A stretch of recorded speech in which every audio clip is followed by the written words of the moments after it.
pessoal, beleza? Hoje vamos para a quarta aula do nosso minicurso, né? Mas é a aula que eu estou chamando de aula 3, porque a aula 0 lá foi só a apresentação do minicurso. Nosso minicurso sobre as crises econômicas, né? Tentar aqui identificar por que as crises econômicas acontecem.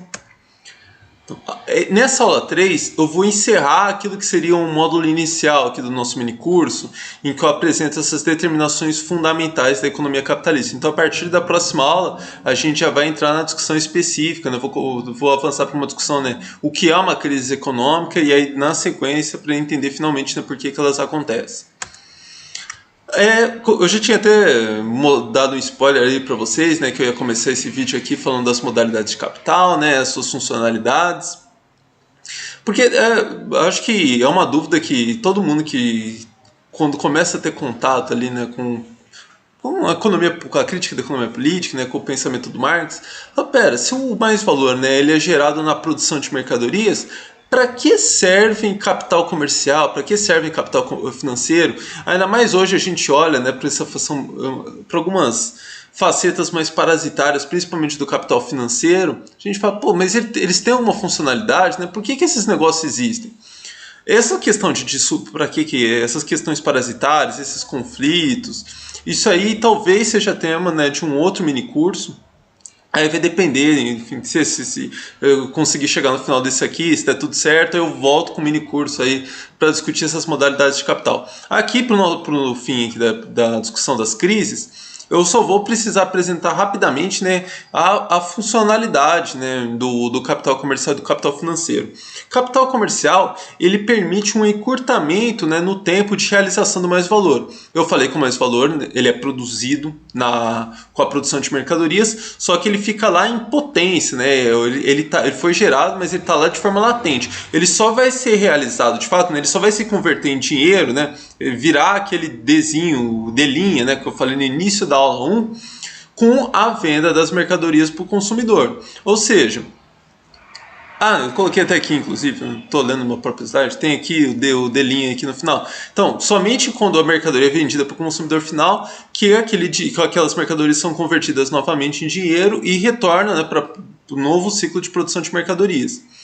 Já o capital financeiro, ele permite que mais recursos sejam aplicados na produção de novas mercadorias. Então, nessa relação aqui D', o capital financeiro ia aumentar esse D no início. Eu vou dar um exemplo numérico disso, né? Deve ter ficado meio complicado aqui de entender. Eu não vou ficar aqui discutindo, esse eu prometi, né, lá nos comentários, né, do último vídeo, que eu ia deixar alguns trechos aqui dos originais, né, lá do próprio Marx, só que eu vou disponibilizar esses slides, então não vou ficar perdendo tempo lendo isso aqui não, um texto gigantesco, mas na descrição desse vídeo vai estar o link ali desses slides, então todos os slides que eu apresentei até agora, eles vão estar ali na descrição do vídeo, o link, né, para baixá-los na descrição do vídeo. Então vamos para o exemplo numérico. Nessa primeira linha aqui, eu estou considerando que vai ter só capital produtivo. O capital produtivo vai ter que fazer tudo. Ele vai produzir, ao final de 2 meses, né, o tempo de produção de 2 meses, ele vai produzir R$100 em mercadorias. Então, como ele vai precisar de mais um mês para vender essas mercadorias, ou seja, no final de 2 meses ele vai ter mercadorias no valor de R$100. Ele vai precisar de mais um mês para que aquelas mercadorias se convertam em R$100 em dinheiro, em espécie, que aí ele vai poder comprar matérias-primas, pagar o salário dos trabalhadores e voltar a produzir, iniciar um novo ciclo, né, de produção. Ou seja, ao final de 6 meses, ele vai ter produzido R$200 em mercadorias. Porque então ele precisa de 3 meses para produzir, para vender, para poder começar um novo ciclo de produção. Eu estou simplificando, obviamente, naquele trecho do Marx, que eu mostrei no slide anterior, depois que vocês vão poder ler. Isso aqui, essa relação está apresentada de forma mais rigorosa. Mas para os nossos fins é isso aqui, ó. Ao final de 6 meses vão ter sido produzidos, né, R$200 em mercadorias. Então tem um valor, né, de R$200. Quando a gente insere o capital comercial nesse jogo aí, ele não vai alterar, obviamente, o valor das mercadorias produzidas, né, porque ele não produz valor. Não vai, por exemplo, reduzir o tempo de produção, mas ele elimina, né, esse tempo de venda, porque assim, a venda vai ficar por conta dele, Então, o capital produtivo, ao final desses 2 meses, já pode iniciar um novo ciclo, né, de produção de mercadorias.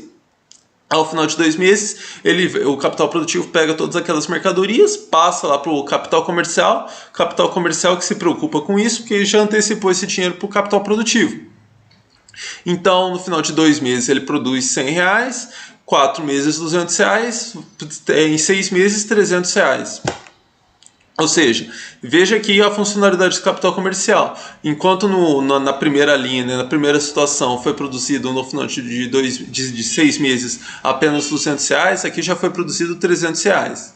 Agora vamos inserir ainda o capital financeiro. Então continua o capital comercial lá, mas agora tem o capital financeiro. Qual que é a funcionalidade do capital financeiro? Emprestar dinheiro. Então agora o capital produtivo vai ter mais dinheiro para investir. Aí, ao final de 2 meses, aqui nesse exemplo, eu estou supondo que ele conseguiu produzir o dobro, R$200 em mercadorias. Ao final de 6 meses vai dar R$600, ou o dobro, né, da situação 2. Então veja que quando tudo vai bem, o capital comercial, o capital financeiro, de forma indireta, eles ampliam, né, essa produção do valor. Aí vai falar, beleza, mas só o capital produtivo que produziu mais valor, né? Como que o capital financeiro e o capital comercial acessam, né, esse mais valor que foi gerado? Porque o lastro dos lucros é o mais valor, né? Então vamos supor aqui na situação 1 que foi gerada uma massa total de mais valor. Agora é um outro exemplo aqui, para facilitar aqui para a gente. A massa total de mais valor produzida, né, que eu já falei lá na aula 1. A massa de mais valor equivale à massa de lucros, né? Então é o todo do bolo, né? Isso aí que as diferentes frações de capital vão ter que dividi-la. Nessa situação aqui, essa massa total, né, tem R$100. Então, massa de mais valor, R$100. Massa de lucro, R$100. Como que vai ficar essa divisão? O capital produtivo tem que pagar os juros, né, que ele pegou emprestado, né, o dinheiro lá do capital financeiro. Então, ele vai pagar R$40 para o capital financeiro por causa de juros. O capital, e ele tem que também pagar o capital comercial. Na prática, o que acontece? O capital, de uma forma bem esquemática, né, também é essa relação mais embolada, porque, como eu falei, a gente não vê quanto de valor e mais valor foi gerado. Isso aí está lá no início da aula 2.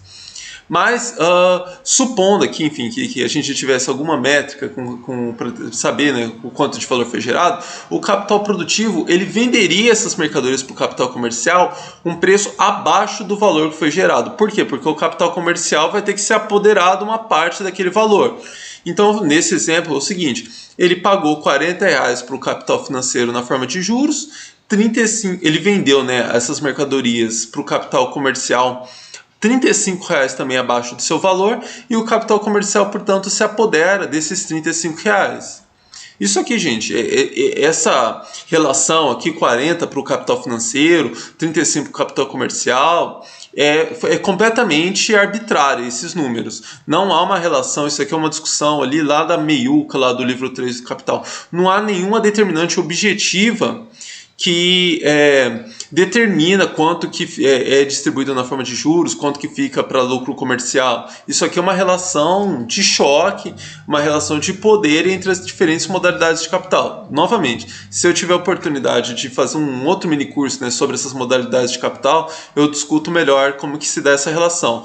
Mas aqui também eu coloquei um segundo exemplo em que, imagina que deu uma crise, reduziu a massa total de mais valor, e aí veja como que aí começa a polêmica aqui, porque a disputa entre eles que reduz essa massa total, o capital, nesse exemplo aqui, o capital produtivo continua tendo que pagar os mesmos R$40 de juros para o capital financeiro, e imagina que ele já vendeu essas mercadorias para o capital comercial, então é o capital comercial lá que vai ter que se virar com o consumidor final. O consumidor final não está disposto a pagar os mesmos R$35 que ele pagou no momento de abundância, né, de prosperidade econômica, e aí o capital comercial tem que vender essas mercadorias por um preço menor e ele acaba tendo um lucro menor, ali um lucro de apenas R$25.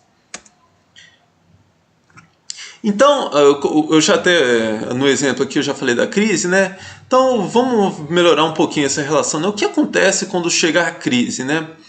os comerciantes não vão conseguir vender essas mercadorias, né, que ele já pagou para o capital. Imagina, o comerciante paga as mercadorias para o capital produtivo e ele ainda não antecipou que estava acontecendo uma crise, né? Então ele pagou normalmente as mercadorias para o capital produtivo. O capital produtivo já pegou esse dinheiro, já começou um novo ciclo de produção, uma nova fase de produção, e aí na hora que os comerciantes vão vender essas mercadorias para o consumidor final, eles falam, deu ruim aqui. O pessoal aqui já não está conseguindo comprar, já não está disposto a pagar o mesmo valor que estava pagando antes. E aí ele perde, né? Como no exemplo aqui, ele já não consegue vender as mercadorias por R$35, né? Ele já não consegue aqueles R$35 de margem, né? Ele tem que reduzir isso para R$25.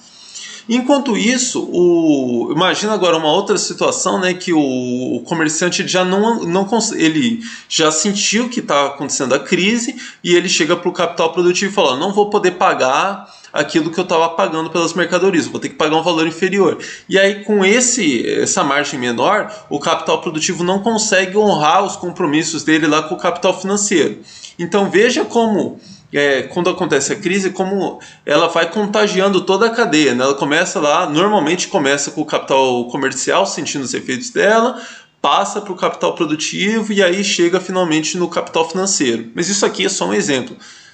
Para mostrar, né, como que com a crise esses conflitos vão se intensificando. Mas obviamente que, por exemplo, a crise de 2007, 2008 lá, ela estourou, né, no mercado financeiro. Então ela começou pelo mercado financeiro. Não há uma regra onde que ela vai estourar. Normalmente é mais usual começar estourando pelo consumo. E aqui, então beleza, aqui eu falei, né, até agora eu falei de conflitos, né, da funcionalidade, né, e agora um pouquinho dos conflitos que existem entre essas diferentes modalidades de capital. Agora, até o final, né, dessa aula, eu vou falar especificamente de competição entre capitais produtivos. Então agora aqui eu só vou olhar para capitais produtivos, né, para essa concorrência entre empresas, entre indústrias no mesmo setor. Esse movimento aqui para a gente é o mais importante para entender o que vem nas próximas aulas. Aqui uma questão só de nomenclatura para vocês entenderem o que eu estou querendo dizer, né? Eu vou falar em eu vou dividir essa concorrência, né, por 3 frações, né? Os capitais mais produtivos, capitais mais eficazes, os capitais menos eficazes e aquele capital, né, um médio, né, que está ali na média de produtividade. Os capitais mais eficazes, o que significa os capitais produtivos serem mais eficazes? Que eles produzem as mesmas mercadorias que seus competidores, mas em menos tempo. Enquanto isso, os capitais menos eficazes vão produzir as mesmas mercadorias em mais tempo.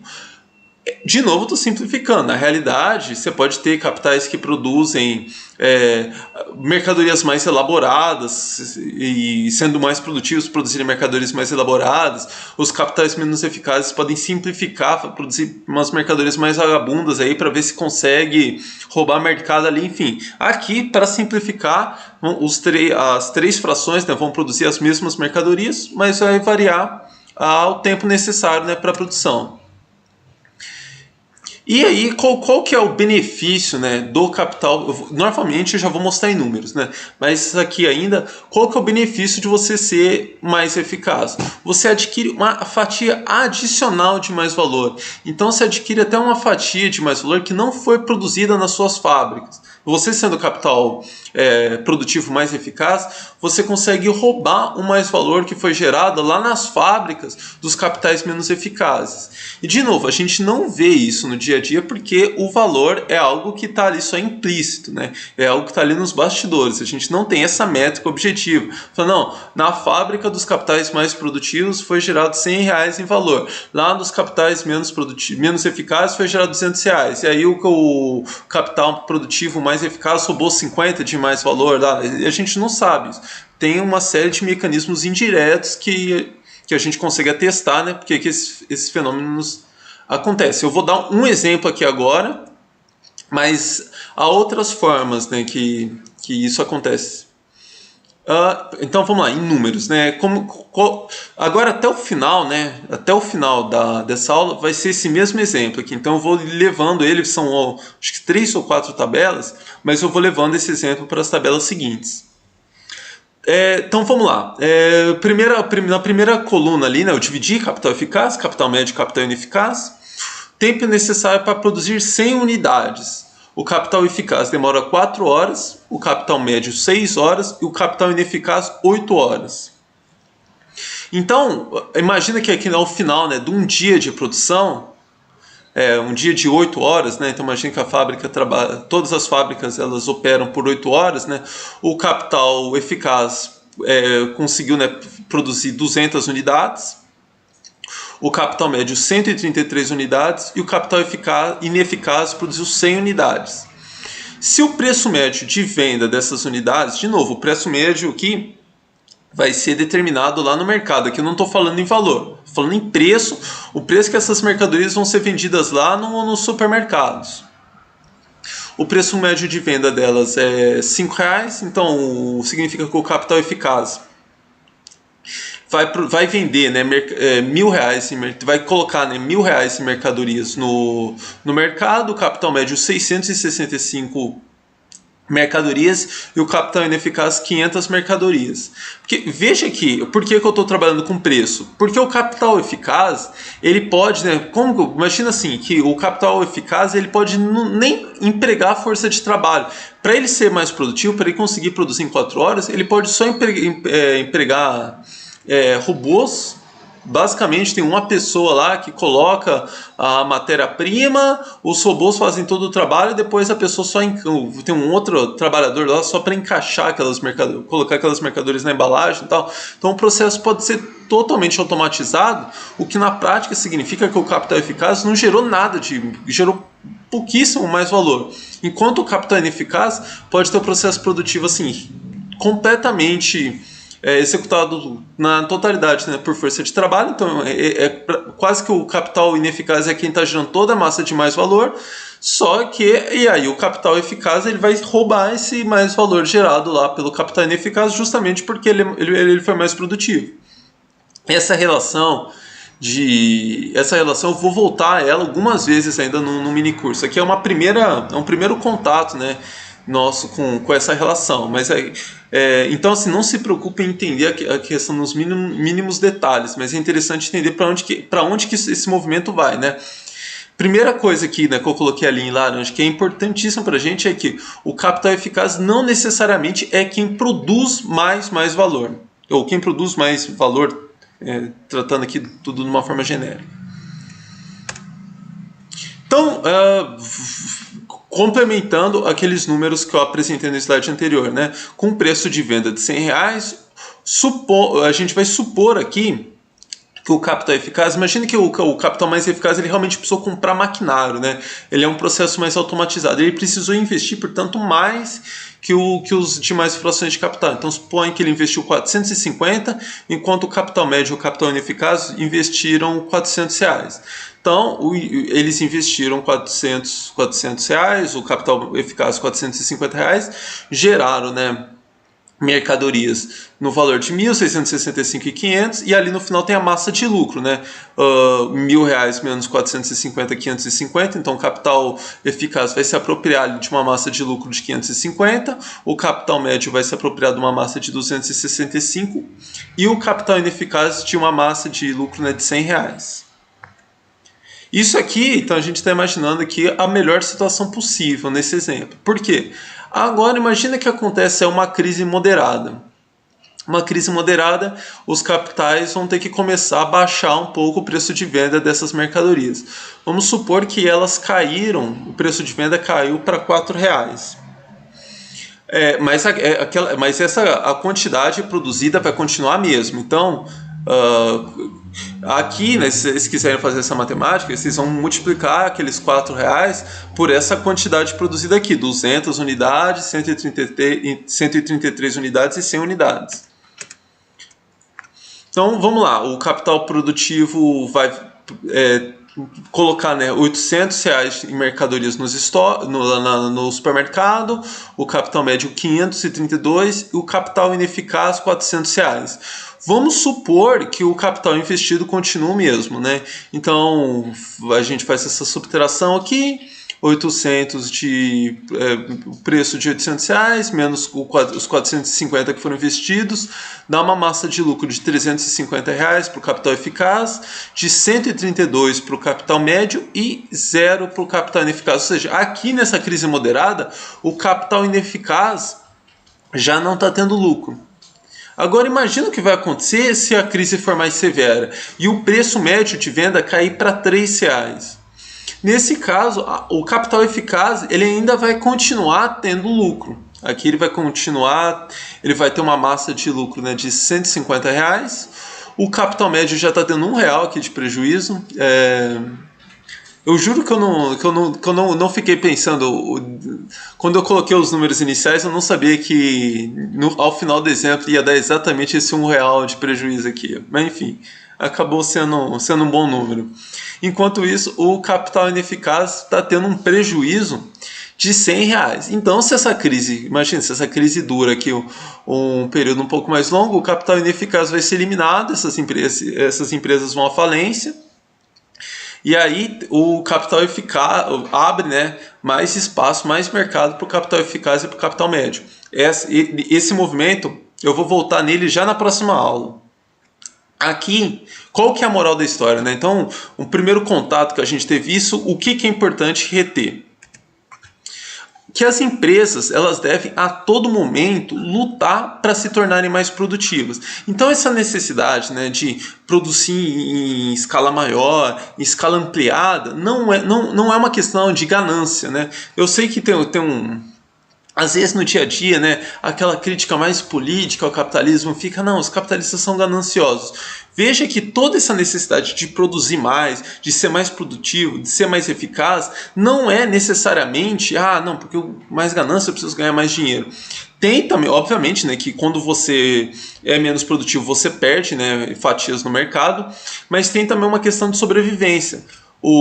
Vamos voltar aqui. O capital ineficaz, por ser menos produtivo, quando apareceu a crise, ele vai ser o primeiro a rodar. Então ele já começa a ter prejuízo. Se a crise se estende, o capital ineficaz roda, vai à falência. Então, imagina que a crise não durou o tempo suficiente para que o capital ineficaz fosse à falência. Os gestores lá vão ficar desesperados para conseguirem se tornar mais produtivos, conseguir, né, superar a concorrência para que quando apareça uma nova crise, ele esteja numa posição mais protegida, né, para não ser completamente destruído pela crise. Então, o capitalismo ele tem essa pressão para que os capitais, né, se tornem cada vez mais produtivos. Com isso, vão ter maiores lucros, obviamente, mas também vão se proteger mais nos períodos de crise. Gente, com isso aqui eu encerro esse módulo das determinações fundamentais. Como eu comentei no início, né, a próxima aula a gente já vai entrar, né, na definição de o que são as crises econômicas. Bom, vocês também repararam, né, que no início eu não coloquei aqueles avisos protocolares lá, né, pedi para o pessoal comentar e tal. O que aconteceu? Eu já vi que na aula 2, né, que seria a terceira aula do nosso minicurso, que eu estou chamando de aula 2, a audiência já foi bem mais baixa, né? Então, isso talvez seja um indicador de que eu vou ter que dar um tempo maior entre essas aulas. Talvez essa periodicidade aqui de 5 dias de intervalo seja muito curta.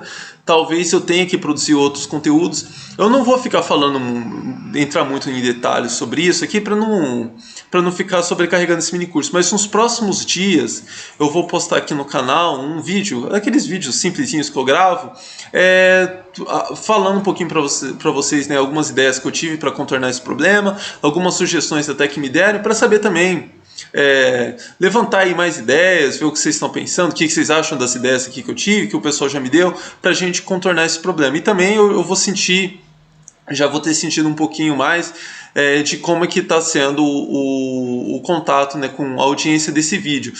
O feedback da aula 0, da aula 1, foi muito bom, até da aula 2 mesmo, o pessoal que assistiu gostou bastante. Mas como canal pequeno é essa desgraça, né? A gente fica dependente muito da dinâmica do YouTube colocar o vídeo em evidência lá. Porque por incrível que pareça lá, por mais que eu faça muita propaganda no Facebook, o Facebook é em média responsável por 30% só da audiência dos vídeos aqui. Então a gente é muito dependente mesmo do YouTube. Mas como eu falei, daqui provavelmente na sexta-feira de manhã ou sexta-feira à tarde eu posto aqui no canal um vídeo comentando melhor um pouco isso. Então, talvez, eu falei tudo isso aqui para dizer que talvez essa aula 4 demore um pouquinho mais. Eu não sei ainda, vai depender dos próximos capítulos aí. Mas a gente se vê lá, um abraço e até lá. Fala pessoal, beleza? Estamos aqui para mais uma aula do nosso mini curso. Quem está chegando aqui agora, eu sou o Thiago. Esse aqui é um mini curso sobre as crises econômicas, né? O objetivo aqui vai ser propor uma linha de explicação, né, de por que as crises econômicas de fato acontecem. Essa é a nossa aula 4, e com ela eu vou começar aquilo que seria um segundo módulo, né, do nosso mini curso. As primeiras 3 aulas foram dedicadas a apresentar aquilo que eu chamei, né, de determinações fundamentais no modo de produção capitalista. Então eu falei um pouco de valor, mais valor, preço, composição orgânica, questões ali da circulação. E agora vai ser aquilo que seria um módulo intermediário, né? Ainda tem algumas questões mais fundamentais que eu vou apresentar aqui, mas já preocupado agora em delimitar o que é uma crise econômica, e para fazer isso eu vou ter que apresentar os ciclos econômicos. Mas antes de começar, muito rapidamente, eu queria agradecer bastante ao pessoal que tem dado muitas sugestões, tem recebido muitas sugestões mesmo nos últimos dias, né, nos comentários dos últimos vídeos. E assim, são sugestões que dá para ver claramente que a pessoa se dedicou ali em estudar o canal, em pensar mesmo em formas de me ajudar. Então eu estou analisando com cuidado que as sugestões que vocês têm me dado, e agora eu queria aqui só agradecer, né, essa ajuda. Tem de fato ajudado bastante a pensar algumas coisas. Então vamos lá para a aula 4 do nosso mini curso. Eu terminei a aula 3, né, eu fiz até um movimento ali um pouco diferente, né, que eu não segui, né, eu comecei ali aquelas aulas sobre as determinações fundamentais numa sequência um pouquinho mais próxima de como que o Marx apresenta as categorias lá no Capital, né? Mas se vocês forem, quem já leu os 3 livros do Capital, né, viu que chega numa parte ali e eu paro de seguir essa ordem, né? Eu começo a misturar coisas do livro 1, do livro 2, do livro 3, porque eu tentei deixar algumas questões que vão ser mais importantes agora para essa segunda fase aqui do nosso mini curso para o final. Então, para ficar mais fácil ali, até quem quiser volta ali no finalzinho da aula 3 e já pega aqui a linha, né, para a gente continuar aqui. Eu terminei a aula 3 falando, né, sobre a competição entre capitais produtivos, e aí falei que essa competição impulsiona a reprodução ampliada, né? A necessidade de produzir mais, de ser mais produtivo. Falei que isso não esse impulso, né, para produzir mais não é simplesmente uma questão ali de ganância dos capitalistas, né? Ela é uma questão tem ali 3 elementos, né, que eu destaco aqui, né? Se você não se torna mais produtivo, você perde lucro. Você perde mercado, e o mais importante de todas, né, quando a gente está falando de crise, né, as empresas menos produtivas são aquelas que mais correm risco, né, de falirem, né, de irem à falência num período de crise econômica. Então, essa necessidade de produzir mais, de ser mais produtivo, ela obedece, né, é uma resposta a essas três determinantes. Perder, né, lucro, perder fatia de mercado e a questão dos riscos ali num período de crise. Então, mas agora deixa eu mostrar aqui em números, né, o que eu estou falando, né, de reprodução ampliada, né? O que é isso, né? Como que esse negócio se manifesta na prática mesmo?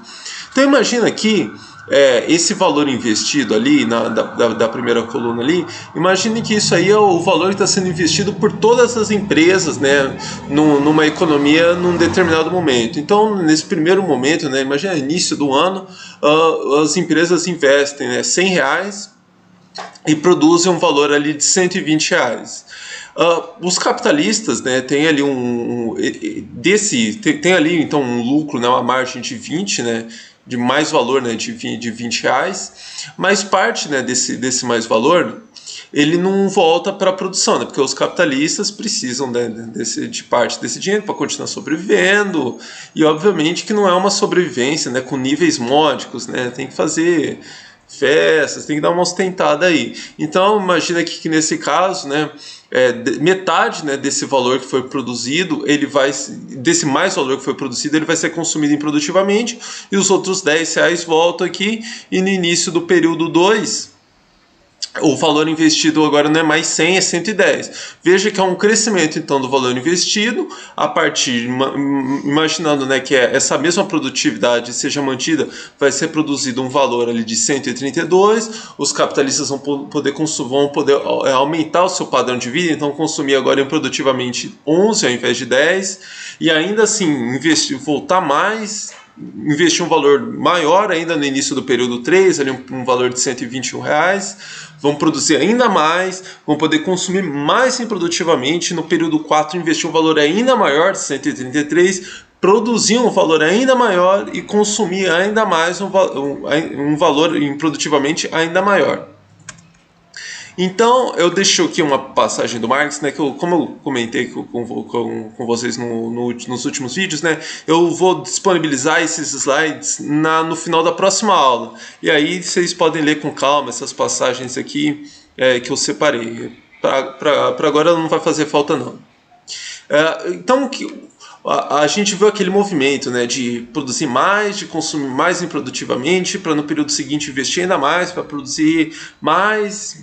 Então, qualquer pessoa, né, tem num nível ali, ainda que determinados níveis diferentes, né, de conhecimento da economia, consegue intuir que aquele movimento ali, uma hora vai dar ruim, né, uma hora que aquilo lá vai gerar um problema. E por que isso acontece? Porque a capacidade de consumo das pessoas, né, daquela sociedade, não acompanha esse crescimento da produtividade, da produção, né? Essa pressão de aumentar a produtividade, como eu falei no início, ela é uma pressão constante, sempre há, mas a capacidade de consumo das pessoas não aumenta constantemente, né, como essa necessidade. Ou seja, cedo ou tarde, as mercadorias vão começar a empacar lá nos estoques do capital comercial, que vai parar de consumir, que vai parar de comprar mercadorias do capital produtivo, então os mercadores vão começar a empacar também nos estoques do capital produtivo, que aí depois vai influenciar também o capital financeiro, como eu falei esquematicamente lá na aula 3 também. Então, como eu falei, no exemplo clássico, né, ali de uma crise, né, ela estoura lá primeiro com um problema de consumo do consumo final, né, que refletindo ali nos estoques do capital comercial, e depois isso vai estourar ali no capital produtivo, né. Então, nesse momento, o capital produtivo ele vai correr para reduzir o ritmo da produção de novas mercadorias, enquanto, juntamente com o capital comercial, ele vai se contentar em vender aquelas mercadorias que já foram produzidas, né, que estão lá se acumulando, se aglomerando nos estoques, por um preço abaixo, né, inferior ao dos seus valores. Então, de novo, aquela história lá, né, de preço ser diferente de valor. Nesse momento aqui, por exemplo, no momento que estoura uma crise muito grave, várias empresas vão ter que vender as mercadorias por um preço inferior ao dos seus valores, né. Então aqui mais uma passagem do Marx, né, que eu não vou, depois da próxima aula vocês podem ler com calma. O que eu vou fazer aqui, eu vou dar dois grandes exemplos, né, tem esse aqui, tem um próximo, que basicamente a aula de hoje vão ser esses dois grandes exemplos aqui, e aí depois disso eu vou tirar algumas conclusões muito pontuais, e ali na próxima aula eu venho para esclarecer melhor tudo que aconteceu aqui. Então aqui não se preocupem muito em inferir questões ali, já questão da crise, questão dos ciclos econômicos. Se preocupem simplesmente em acompanhar, né, o que eu vou apresentar aqui para vocês, né, porque essa planilha aqui, essa tabela aqui que eu estou mostrando para vocês, ela é uma versão bem simplificada, né, da tabela que eu fiz aqui. Para eu tirar esses números, para fazer um exemplo mais coerente, eu fiz uma planilha gigantesca aqui, eu fui cortando. Então, assim, pode ser um exemplo um pouquinho complicado, se preocupem em acompanhar só o raciocínio, e aí na próxima aula eu vou voltar o tempo inteiro e fazer referência aqui, e aí, se for necessário, depois vocês voltam e tal. Mas aqui, por hora, vale a pena só acompanhar aqui o que está acontecendo. Então imagina, aqui eu comecei, voltando só naquela tabela anterior, né? Eu comecei ali, período 1, período 2, período 3, período 4. E o que aconteceu aqui? Sempre o período seguinte, começando com um valor investido maior, né? Aquele movimento expansivo. Imagina, então, aqui eu terminei, né, no período 4. Imagina que esse movimento continuou, até que chegou aqui no período 10. Ali no período 10 tem sido investido, né, um valor de R$300, tem sido produzido um valor de R$360, e os capitalistas aqui já estão podendo consumir improdutivamente aqui R$20. Só que aí chega esse momento. Mercadorias empacam nos estoques. Aqui eu estou supondo que empacaram nos estoques um valor, né, mercadorias com valor de R$140. Isso aqui eu estou chamando de uma crise moderada, porque vocês vão ver já aqui no exemplo seguinte que vai ser de uma crise severa. Então, empacaram nos estoques, né, R$140 em mercadorias. Os capitalistas, nesse caso, eles teriam uma opção de consumir improdutivamente uma quantidade menor e para diminuir menos aqui, que vocês estão vendo que no início do período 11, eu estou supondo aqui um investimento de R$200, né? Se vocês poderiam imaginar o seguinte, porque de onde que saiu esses R$200? O valor produzido aqui no período 10 foi 360. 140 ficou empacado nos estoques, R$20 foi consumido improdutivamente, sobraram só R$200, né, para começar a produção ali no período 11. Uma opção, né, se os capitalistas falam, não, a gente precisa produzir mais, era consumir uma quantidade menor, arrochar também ali o seu consumo improdutivo, né? Pegar então ali uma fatia menor, permite distribuição de dividendos, essas coisas, e ali investir mais. Só que normalmente o que acontece é o seguinte: se empacaram, né, R$140 em mercadorias lá nos estoques, é porque a oferta de mercadorias está muito acima, né, da demanda. Então, é até interessante para os capitalistas produzirem menos no período seguinte, para que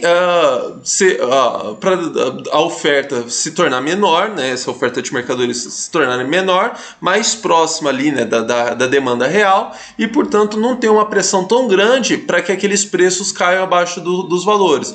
Ou seja, é uma resposta ali do próprio capital produtivo produzir menos para que esse movimento aqui entre oferta de mercadorias e entre produção de mercadorias se reequilibre com a demanda. Nossa senhora, velho, tem um incêndio por aí, hein? Não, vamos lá. Não sei o que está acontecendo aqui. Depois, no vídeo, eu atualizo vocês aqui da situação de Juiz de Fora aqui, que o bicho está pegando. Mas vamos lá aqui então. Período 11. Os capitalistas então decidiram, né, consumir produtivamente 20, começaram, né, investindo R$200, produziram aqui R$240. Então, desde aquele exemplo anterior, eu estou supondo, né, uma produtividade constante. Obviamente, né, que se a gente fosse tentar ser o mais realista possível, teria acontecido um aumento relativo da produtividade, né, não apenas em termos absolutos. Mas enfim, né, não compliquemos o que já está difícil. E aí vai produzir 240 mercadorias, mas veja que mesmo aqui ainda no período 11, já há um primeiro ajuste, mas ainda há mercadorias empacadas nos estoques. Aqui, agora um valor inferior de 60. Ou seja, então os capitalistas ainda continuam, né, para eles não vale a pena ainda ampliar a produção. Então eles continuam consumindo improdutivamente ali R$20, mantém aquele mesmo nível de consumo improdutivo, né, que foi permitido quando aquela produção chegou no máximo, né, que aquela produção chegou a 360, foi o máximo da produção ali, eles atingiram esse nível, né, de consumir improdutivamente 20, mas eles decidiram manter esse consumo improdutivo justamente porque não está valendo a pena continuar investindo na produção. E, gente, só para fazer um parênteses aqui, né, é um exemplo abstrato, mas o que a gente tem visto nos últimos anos, desde a crise ali de 2007, 2008, né, é a expansão ou a manutenção ali de distribuição de dividendos em níveis altíssimos, enquanto o investimento produtivo está embaixo, né? É esse mesmo movimento, é um problema aqui de superprodução, né? E ali uma das formas que o pessoal tem de ajustar é isso, aumento de distribuição de dividendos. Não está valendo a pena ampliar a produção de mercadorias. Aqui no período 12, então, já há, né? Aqui já vai ser feito um investimento maior, porque R$80 em mercadorias, né, que estavam empacadas ali nos estoques foram desempacados, né? Então agora tem só R$60 empacados lá. Então, o valor investido aqui inicial, no período 12 é 280, produz, né, um valor de 336, então aqui já está bem próximo, né, daquele, voltando a atingir quase aquela alta histórica, né, de 360 ali no período 10. Mas como ainda tem mercadorias empacadas nos estoques, os capitalistas, né, teriam opção, ou amplia ainda mais o valor investido ali no início do período 13, ou amplia a distribuição de dividendos, né? É o tempo inteiro eles tentando adivinhar como é que vai estar a demanda por mercadorias no período seguinte. Não há uma razão, não há mecanismos, né, automáticos ou mecanismos agregados, indicadores agregados que permitam antecipar, né, como vai ser a demanda no período seguinte. É o tempo inteiro uma questão de tentar antecipar o que vai acontecer. Aqui o que acontece? Como eles imaginam que a demanda não vai estar completamente acompanhando, né, de novo agora a crescente da produção, eles distribuem R$40 em dividendos, em consumo improdutivo, e ainda assim começam o período seguinte ali com um valor investido ali de 346. E por que eu encerro o exemplo, né, esse exemplo aqui? Porque aqui, veja que a crise moderada foi superada, né? Porque no período 13 o valor investido já é superior ao período 10. Então, basicamente, aqui no período 11 e no período 12, a gente teve aquela fase, né, de recuperação da economia para chegar aqui no período 13 e ela entrar num novo ciclo expansivo. Mas, de novo, gente, isso aqui eu vou apresentar em detalhes essas fases aqui do ciclo econômico, dando o nome aos bois aqui certinho na próxima aula. Aqui é só para entender esse movimento, né, como que acontece. Porque vocês viram que ele é bem embolado, tem uma série de questões ali, de opções ali dos capitalistas, de como que eles vão responder a esse problema. No exemplo seguinte aqui, eu começo ali no período 10, é a mesma situação do exemplo aqui anterior. Só que aqui, nesse caso aqui, acontece o que eu chamei de uma crise moderada, aqui vai ser uma crise severa. Qual que é a diferença de uma para outra? Veja que o valor empatado ali nos estoques, no período 10, já é maior aqui. Então, produziu 360, só que metade disso, né, metade desse valor produzido vai ser empatado, vai ficar empacado lá nos estoques, né? E aí, no período seguinte, portanto, a capacidade, né, os capitalistas vão ter menor capacidade de investimento e também menor interesse de investimento. Eles vão investir ali só 160 no período 11, vão produzir, né, um valor ali de 192, e aqui vai acontecer algo que não aconteceu lá no exemplo anterior. Eles vão ter que reduzir o consumo improdutivo. Porque aqui a situação se tornou tão severa que eles não têm condições de manter aquele consumo improdutivo naquele nível que eles atingiram, né, no auge do ciclo econômico anterior, né? Então, e veja que ainda no período 11 essa condição vai se agravar. Então, ali no período 10 teve um primeiro surto da crise, né? Mas ela vai se agravar ainda no período 11. O valor nos estoques empacado nos estoques lá vai aumentar para R$200. Ou seja, no período 12, o valor investido vai ser ainda menor, na produção ali o valor produzido vai ser ainda menor, mas aqui, como aí no período 12 já começa um movimento ali de recuperação, os capitalistas conseguem, né, um fôlego um pouquinho maior ali para ampliar o consumo improdutivo. Justamente porque ainda não é interesse deles, aqui no período 13, ampliarem muito a produção de mercadorias. Ou seja, o valor investido ali no período 13 vai ser de R$200, ainda muito inferior àquele valor, né, investido de R$300 lá antes da crise. Vai ser produzido ali um valor de R$240, consumo improdutivo vai poder crescer um pouquinho mais, porque veja que aqui a crise está passando. Vão poder consumir improdutivo de R$16 porque vão ter empatado lá nos estoques apenas R$80. E aí, finalmente, no período 14, essa situação vai ser resolvida. Então, aqui ainda no período 14, o valor investido é inferior ao valor investido no período 10, mas tudo indica aqui, nesse exemplo, que como não vai ter mais valor empatado nos estoques, que no período 15, né, no período que eu não cheguei a tratar aqui, os capitalistas vão poder investir aqui ao máximo, né? Então imagina, o máximo só para vocês entenderem, né, exatamente o que está acontecendo aqui. Imagina que no período 14, então, eles investiram 294, produziram R$352. Não vai ter mercadorias empatadas em estoques, então eles vão ter, eles distribuíram na forma de dividendos, aí, produtivamente R$20, então 352 menos 20, eles vão poder investir, eles têm a opção de investir ali no período 15, R$332, então 352 menos 20, R$332 no início do período 15, que é superior àquele valor investido lá no período 10. Veja que aqui no período 15, esse valor investido já supera lá do período 10, ou seja, aqui começa-se um novo ciclo de expansão da economia. Mas, de novo, gente, aqui o objetivo era só vocês entenderem o que está acontecendo, essa necessidade de reduzir produção, de crise, de mercadorias empatadas nos estoques. O objetivo aqui ainda não é entender exatamente quando que a gente está no ciclo de expansão, quando a gente está na crise. É entender esse movimento aí abstrato aí de ampliar a produção, reduzir produção, aumentar consumo improdutivo mesmo, distribuição de dividendos, mesmo quando que está na crise, porque são todos esses movimentos que eu vou fazer referência nas próximas aulas. Então, aqui, né, o que é importante para a gente nesse primeiro momento aqui? O que esses dados nos mostram, então, né? Que a crise ela vem para reequilibrar essa relação entre produção e consumo, né? É o reajuste lá, quem viu o meu vídeo lá comentando o vídeo do Fernando Uric, né? Ele fala o tempo inteiro a necessidade de deixar a crise para reajustar. Reajustar é isso, reequilibrar essa relação entre oferta, né, de mercadorias e a capacidade de consumo, né? A crise elimina os capitais menos produtivos, como eu falei lá na aula 3.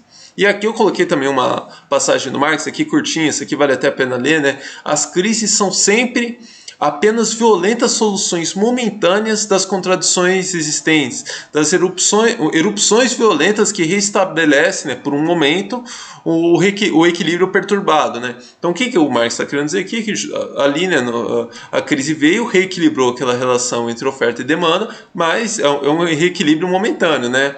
Ali, depois de 5, 6 períodos, a crise vai voltar a aparecer naquele meu exemplo. E também uma outra passagem, que essa aqui eu vou até me permitir ler, porque vale muito a pena, que é uma passagem do Joseph Shunara, de um texto dele de 2018, esse texto tem traduzido, eu vou deixar depois a referência dele, um texto muito bom também falando sobre essa questão da crise, da destruição de capital. Ele fala, somente nos momentos de crise é que o valor do trabalho morto, então aquelas mercadorias que já foram produzidas, esse valor, né, dessas mercadorias que já foram produzidas, ele é reduzido de um modo repentino e catastrófico no sistema como um todo. E isso ocorre por meio da falha, né, das unidades de produção, do abastecimento excessivo dos mercados, da destruição das empresas não rentáveis e da desalavancagem, né, das dívidas que pesam sobre o sistema. Ora, é por meio dessa queda que se cria uma situação em que a lucratividade se recupera. Então aqui ele está dando uma descrição um pouco mais detalhada, né, do que é esse movimento de crise, de destruição de capital, o reajuste lá do Fernando Uric. Então, aqui, esse aqui vai ser o último slide, né, para deixar um gostinho aí do que vem na próxima aula, né? Então, a introdução aos ciclos econômicos, né? O que são esses ciclos econômicos? A economia capitalista, como a gente viu lá, sem dar os nomes, ela opera por meio de uma sucessão de fases, né? E o conjunto dessas fases, né, desses momentos, desses humores diferentes, eles formam aquilo que eu vou chamar de ciclos econômicos. Como que o Marx, né, lá no livro 3, ele trata, né? O Marx vai tratar com alguns nomes diferentes essas diferentes fases do ciclo, né? Essa passagem aqui que eu peguei, ele vai falar estabilidade, crescente animação, prosperidade, superprodução, o crash, né? A crise, estagnação, nova estabilidade. E aí, enfim, aí crescente animação, prosperidade, superprodução, novo crash, enfim, esses ciclos, né, que eles vão se repetindo. Isso aqui é o que eu estou chamando de um ciclo econômico. Acho que agora, até quem quiser voltar ali e rever o ciclo, a partir, né, dessas ideias aqui, vocês vão ver como que essas fases vão aparecendo ali nos exemplos que eu dei aqui. Mas isso aqui eu vou tratar com mais detalhes, mostrando, né, aqui tem a fase de expansão, aqui tem a fase de contração na próxima aula. Aqui eu acho que já ficou aqueles exemplos ali, eu sei que eles são bem, quem nunca parou para pensar, né, nesses ciclos daquela forma, com aqueles números, né, eu imagino ali que aquilo tenha dado uma dor de cabeça, talvez vocês queiram ver de novo aquela passagem, então eu não vou alongar mais o vídeo aqui. Gente, então isso, aguardo vocês na próxima aula. Antes dela, provavelmente eu vou soltar aqui o vídeo da segunda parte, lá de eu comentando a fala lá do Fernando Urich. Então é isso, um abraço e até a próxima. Fala pessoal, beleza? Quem está chegando aí agora, eu sou o Thiago Jorge. Esse aqui é a nossa aula 5 do nosso mini curso aqui sobre as crises econômicas, né, porque as crises acontecem. E essa aqui é a segunda aula, né, desse módulo intermediário aqui do mini curso, em que eu estou tentando delimitar o que são as crises de fato, né? Então ainda a gente não está na discussão do que causam as crises, mas o que elas são dentro dos ciclos econômicos.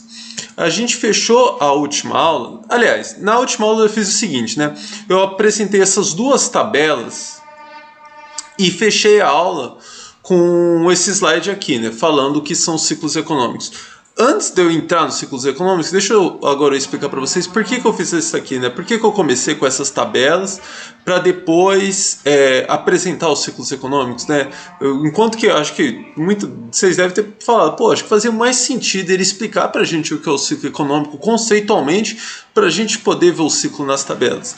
Eu não fiz isso porque eu queria fazer o seguinte: com essas tabelas, chamar atenção para o fato de que a realidade é assim, a realidade é uma sucessão de eventos que ganham essa forma numérica, né, capitalismo, né?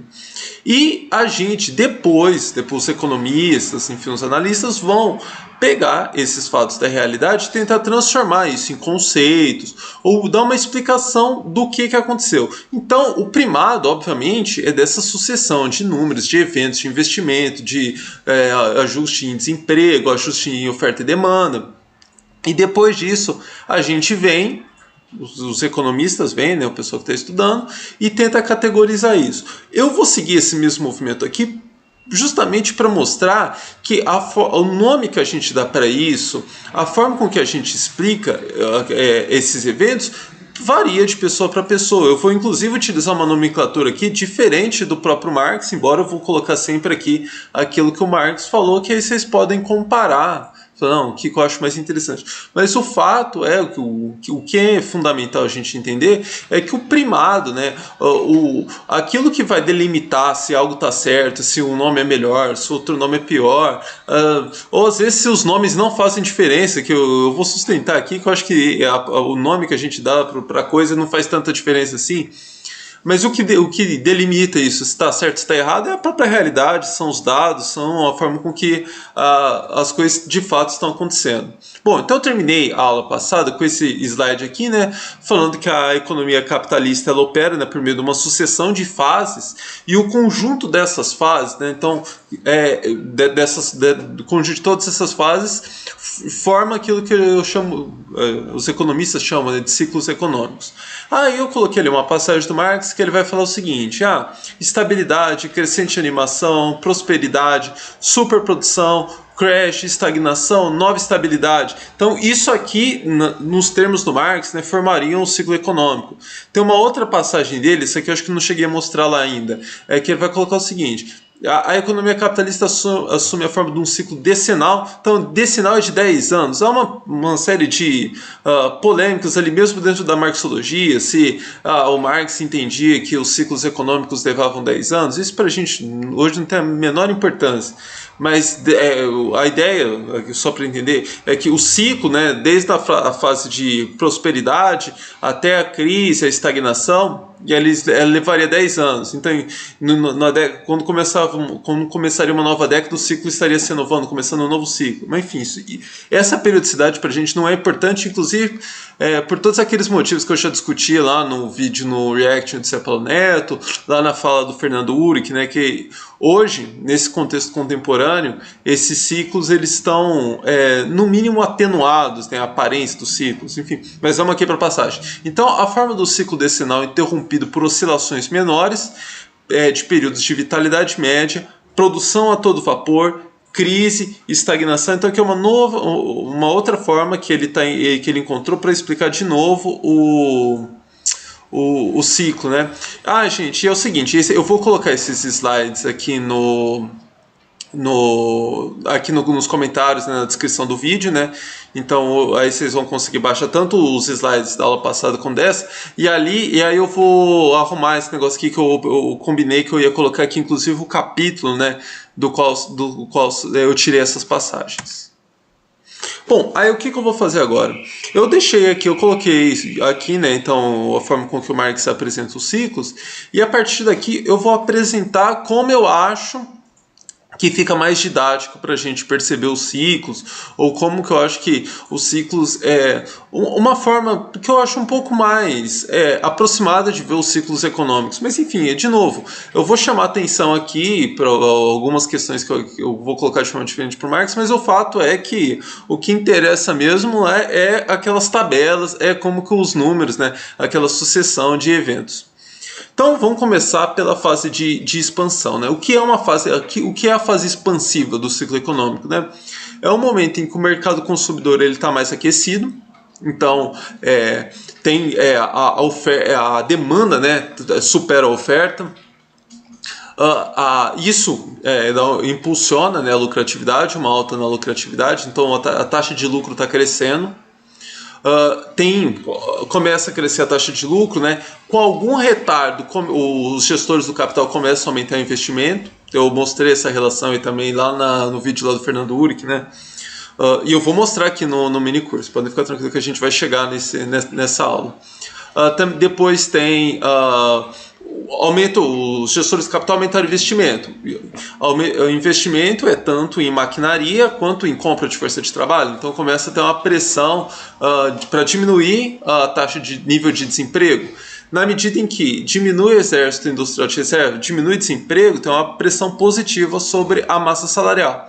Então tem a fase de expansão, ela é marcada, né, por essa tendência de reduzir o nível de desemprego e uma tendência de valorização salarial.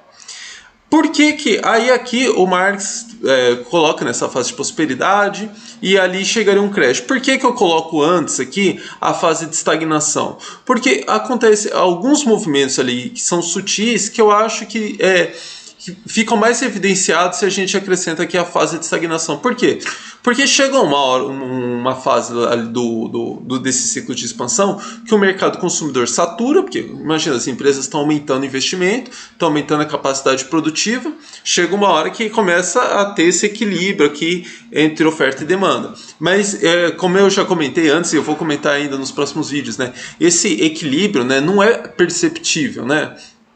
Então, não chega um momento ali que os gestores do capital falam: opa, agora a gente atingiu o momento de equilíbrio aqui entre oferta e demanda, é hora de parar investimento. Isso não há indicadores que permitam a gente ver isso claramente, né? Então, eles continuam investindo, né? E a primeira coisa que acontece, tem esse equilíbrio ali de oferta e demanda, e de repente a oferta começa a superar ali a demanda, né? Isso se manifesta numa queda, num platô na lucratividade, uma leve queda, a lucratividade começa a cair aos poucos. Mas enquanto isso, os investimentos estão atingindo o pico, né? Os investimentos têm sempre um delay em relação ao que está acontecendo com a lucratividade. Isso aqui, se eu fizer um mini curso sobre os gestores do capital, tal, eu vou mostrar isso em detalhes, né, de o que acontece que faz com que os investimentos tenham esse delay em relação à lucratividade, ou às vezes os gestores do capital têm que continuar investindo mesmo quando a lucratividade começa a cair. É bem interessante essa relação. Mas o fato é, então, que os investimentos vão atingir o pico. Então, a divisão que eu faço aqui é o seguinte: a taxa de lucro atinge o pico aqui na fase de expansão. Já os investimentos atingem um pico aqui somente na fase de estagnação. É um dos motivos que eu coloco a fase de estagnação aqui, justamente para mostrar esse delay entre lucratividade e investimento, que é um movimento ali bastante importante para a gente entender depois a crise. Então aqui também o que acontece? O desemprego está atingindo o nível mais baixo aqui, porque o investimento está em alta aqui, ou seja, está comprando mais força de trabalho aqui, então o desemprego está atingindo o nível mais baixo aqui na fase de estagnação, e os salários estão atingindo os níveis mais altos aqui na fase de estagnação. Então com isso a gente começa a ver uma deterioração, porque começou diminuindo o consumo, a relação entre consumo potencial em relação à oferta. A lucratividade começou a cair. Investimento está atingindo o pico somente aqui, já com essa queda no consumo. Desemprego está em baixa, salários estão em alta. Ou seja, aqui a gente tem o cenário montado para que se estoure uma crise econômica. E aí a crise vem. O que marca, portanto, a crise? Esse desequilíbrio que vai crescendo entre oferta e demanda. Aí a lucratividade. Chega um momento, né? Vamos voltar ali para aquelas tabelas, né, que eu falei, né? Que o primado tem que ser daquilo que acontece. Imagina, investiu aqui no início do período 10. Investimento estava em alta, ali 300. Produziu como nunca tinha produzido antes, 360. E ali o mercado consumidor já estava saturado, ou já estava encolhendo. O que acontece? Esse valor produzido fica empatado nos estoques ali. Coloquei metade da produção ficou entalada lá nos estoques. Vamos voltar aqui para o estágio das crises. Ou seja, nesse momento em que as mercadorias entalam lá nos estoques, empacam nos estoques, a lucratividade desaba, que vai ter aquela corrida lá das empresas de diminuir preço para conseguir vender aquelas mercadorias.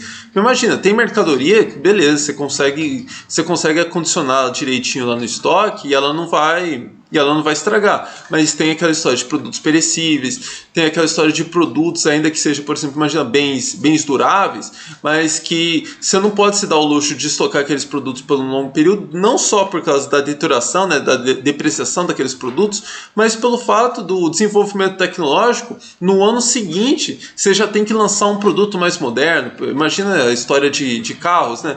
Você não pode, em 2019 você estoca os carros, mas no início de 2020 você tem que... nem no início de 2020, mas já chegando ali em 2020, você tem que lançar um modelo 2020, e aí todos aqueles carros eles vão desvalorizar necessariamente. Bom, mas voltando aqui, aí aqui os investimentos começam a ser ajustados. Então eu coloquei ali que na fase de estagnação os investimentos eles estão atingindo o pico mesmo com a lucratividade dando sinais de queda. Aqui não, a lucratividade desaba, os gestores do capital interrompem o investimento ainda que esteja no meio, ali aquele desespero para demitir força de trabalho. Aqui na pandemia a gente está vendo isso de forma muito mais clara, né, hipertrofiada. Então aqui desemprego começa a crescer, salário começa a cair, mas veja que aqui começa a ter esse ajuste no nível de desemprego, começa a crescer o desemprego, começa a cair salários e aí começam as primeiras falências. Mas veja que é um processo que ele começa aqui, né? Porque no momento imediatamente anterior estava na alta, né, do nível salarial, o desemprego estava no menor nível, as empresas estavam no momento de maior abundância. Então a crise é simplesmente o ponto, o início desse ciclo, desse movimento de ajuste, né? De começar a crescer desemprego, de começar a ter uma desvalorização salarial, de começar a ter um processo de falência. Eu estou falando tudo isso porque depois eu vou chamar a fase seguinte de recuperação, enquanto o Marx chama de estabilidade. Eu acho que recuperação, de novo, é uma questão simplesmente de significado, né? eu acho que a recuperação dá uma amostra mais do que está fazendo referência a esse processo de ter esse crescimento ali de desemprego, de ter ali o processo de desvalorização salarial, de ter inclusive de mais empresas quebrando. E isso tudo configuram aquilo que é uma recuperação do capitalismo, né? É um movimento que para a gente é bárbaro, destrutivo, mas para o capitalismo isso é um movimento de recuperação, de renovação do ciclo. Mas vamos aqui, de novo, tem uma passagem muito interessante do Marx aqui. A razão última de todas as crises reais é sempre a pobreza e restrição do consumo das massas, em contraste com o ímpeto da produção capitalista desenvolver as forças produtivas como se essas tivessem seu limite apenas na capacidade absoluta de consumo da sociedade. Então ele está chamando a atenção que justamente que as crises aparecem, né, como esse desajuste ali entre essa capacidade de consumo, desenvolvimento das forças produtivas, que no movimento de expansão, né, é como se não tivesse limite a capacidade de consumo, mas chega no momento em que há esse desajuste. Eu coloquei essa passagem aqui também, é um outro motivo que eu vou recuperar ela na próxima aula. Tem ali uma vertente, né, que na próxima aula, eu acho que a gente vai entrar na parte mais interessante, né, desse mini curso na próxima aula, quando eu vou discutir as várias escolas ali que se formaram, né, para explicar as causas das crises. E o pessoal ali da teoria do subconsumo vai utilizar muito essa passagem aqui para defender que a razão última de todas as crises é a pobreza. Então, é a pobreza, é a restrição de consumo. Eles estão falando então que a questão decisiva é esse problema do consumo. Aqui eu já chamo a atenção que o Marx está colocando que a razão última é isso em relação à produção. Então vejo que aqui é uma coisa em relação a outra, não uma coisa isolada, né? Por isso que eu trouxe já essa passagem aqui, mas eu vou voltar a ela na próxima aula. Ou na aula 7 ainda. Não vai depender ainda. Eu ainda não organizei direitinho esse conteúdo das próximas 2 aulas. Bom, mas aqui eu já vou aproveitar que a gente entrou na crise e falar um pouquinho da funcionalidade dela, né?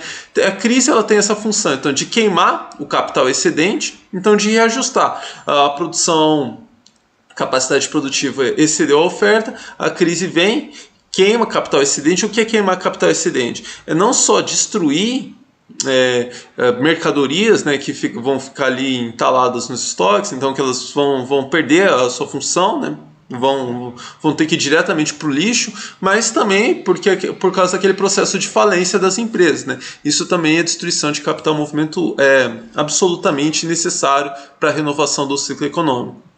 Eu coloquei outra passagem do Marx aqui, né? Então as crises são sempre o ponto de partida de um novo grande investimento e, portanto, do ponto de vista da sociedade em seu conjunto, também fornece em maior ou menor grau uma nova base material para o novo ciclo de rotação. Então as crises é esse pontapé, é ela que renova as condições para que tenha início um novo ciclo econômico.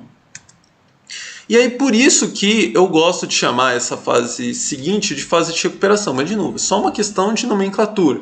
Porque na fase, o que marcaria essa fase de recuperação, né? Essa relação, esse movimento de reequilíbrio entre a relação de oferta e demanda. A lucratividade, né, desabou na crise, ela começa lentamente a se recuperar. Mas eu acho que aqui eu prefiro chamar esse movimento, né, de recuperação, de crescimento lento da lucratividade, de recuperação. O Marx trata ali como uma fase de estabilidade. Veja que são dois nomes absolutamente condizentes com o que está acontecendo. Os investimentos vão atingir o nível mais baixo nesse momento aqui.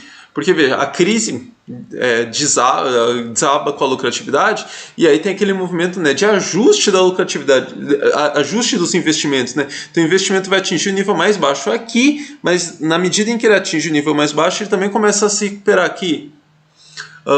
O desemprego vai atingir o nível mais baixo aqui, porque na medida em que o investimento atingir o nível mais baixo, o desemprego vai atingir o nível mais alto, porque na medida em que o investimento atingir o nível mais baixo, o desemprego vai atingir o nível mais alto. Salários vão atingir o nível mais baixo aqui, porque desemprego atinge o nível mais alto, salário aumenta, exército industrial de reserva, aumenta a pressão, né, para você conseguir um novo emprego, então a classe trabalhadora começa a topar salários bastante reduzidos. Bom, então para encerrar, esse aqui é o último slide dessa fase, as advertências que eu queria fazer. Porque vejam, tem um ponto aqui, óbvio, aqui eu estou trabalhando quase como com tipos ideais de uma crise, né? As crises, elas nunca são iguais, não dá para a gente falar, ó, então a crise é necessariamente a sucessão dessas 4 fases. A gente pode ter um momento em que ali o ciclo estava na fase expansiva, então a lucratividade ainda não tinha dado sinais de que ela ia desabar, e acontece ali um desequilíbrio no mercado financeiro e de repente o edifício todo desaba. Então pode acontecer momentos também de ter um ciclo de estagnação antes da crise mais longa, em outros momentos mais curtos. Veja que de novo, outro motivo, né, para que aqueles nomes que a gente está dando aqui, eles não devam ser levados tão à risca, né? A crise também ela pode ser seguida por uma fase muito curta de recuperação, ou em outros momentos, por exemplo, no Brasil, depois de 2014. Dá para a gente dizer que depois da crise de 2014, aqui no Brasil, a gente entrou num novo ciclo de expansão? Não. O que a gente viu de 2014 em diante foi uma longa estagnação. Em alguns momentos piorava um pouquinho, em outros momentos melhorava um pouquinho. Nesse momento, inclusive, aí aquela nomenclatura do Marx de estabilidade, eu acho que ela é mais precisa do que recuperação, porque não chegou a haver uma recuperação. Então veja que também de cenário para cenário, de crise para crise, a determinada nomenclatura pode fazer mais ou menos sentido. E aqui o ponto, eu queria terminar com isso aqui, né? Alguns tipos de crise, eu já fiz referência a isso nos vídeos anteriores e também em outros vídeos aqui do canal, né? Que as crises são diferentes, né? A gente pode ter uma crise de subprodução como uma crise de superprodução. A regra no modo de produção capitalista, isso é inclusive um dos elementos progressistas, né, do modo de produção capitalista, é esse crescimento da capacidade produtiva e, portanto, é mais plausível, né? Acontece com mais frequência problemas de superprodução do que problemas de subprodução. Enquanto em outras sociedades mais regredidas, né, nesse desenvolvimento técnico, eram muito mais comuns crise de sobreprodução. Imagina aí um inverno rigoroso, não tem produção agrícola, você tem uma crise de subprodução. Mas no capitalismo a gente já viu algumas crises de subprodução, normalmente em função de problemas estranhos, extraeconômicos, né? Por exemplo, aqui no caso da pandemia, em alguns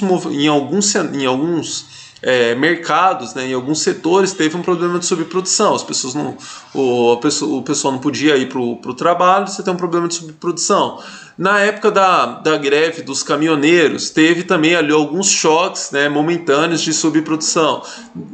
O problema não seria nem imediatamente da subprodução, mas que os mercadores não puderam chegar até os supermercados, mas que isso depois vai gerar um problema de subprodução. Porque, imagina, a mercadoria não chega no supermercado, a gente está falando, esse exemplo que eu utilizei, eu estou pensando aqui de uma mercadoria final, né, mas tem insumo também não chegando na fábrica para ser produzida outras mercadorias. Tem também aqui crises que são setoriais e crises gerais. É isso também que eu acabei de falar, né? Tem algumas crises que ficam localizadas ali a determinados segmentos e tem outras crises que ganham contornos absolutamente gerais, né? E envolvem toda a economia. Cada vez mais as grandes crises, elas podem começar ali setorialmente, mas elas vão envolvendo, né, toda a economia. E a gente vive num momento em que é muito difícil você ter uma crise muito severa num setor e ela não envolver a economia mundial. Mas isso aqui é uma característica basicamente do capitalismo. Essa característica globalizante, né, inclusiva do capitalismo, né? E, por fim, há aquela divisão que eu discuti já longamente lá no vídeo do Zé Paulo Neto, né, entre crise periódica e crise sistêmica. Provavelmente a última aula desse mini curso eu vou discutir em mais detalhes a diferença, né, entre as crises periódicas e as crises sistêmicas. Bom, gente, então tem essa passagem aqui do Roberts que eu não vou ler aqui, que eu já li muita passagem, né, vai ficar muito chato. Aí depois eu vou disponibilizar esses slides aqui na descrição do vídeo. Aí vocês podem ler com calma. Ele está falando justamente dessas características diferentes da crise, de como que a recuperação é diferente, recuperação em V, recuperação em W, aquilo também que seria uma crise periódica para uma crise sistêmica, né, que ele vai utilizar aqui uma longa depressão, que aí é uma raiz quadrada, enfim. Aqui eu deixei também a referência, a bibliografia que eu utilizei. Esses slides então vão ficar na descrição.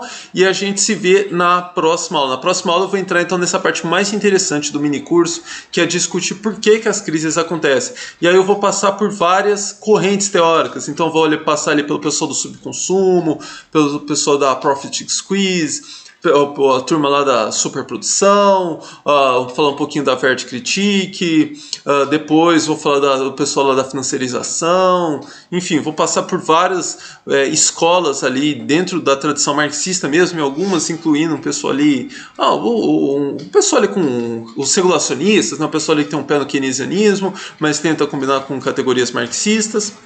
É a parte mais interessante do mini curso. Então, até lá, um abraço e até a próxima.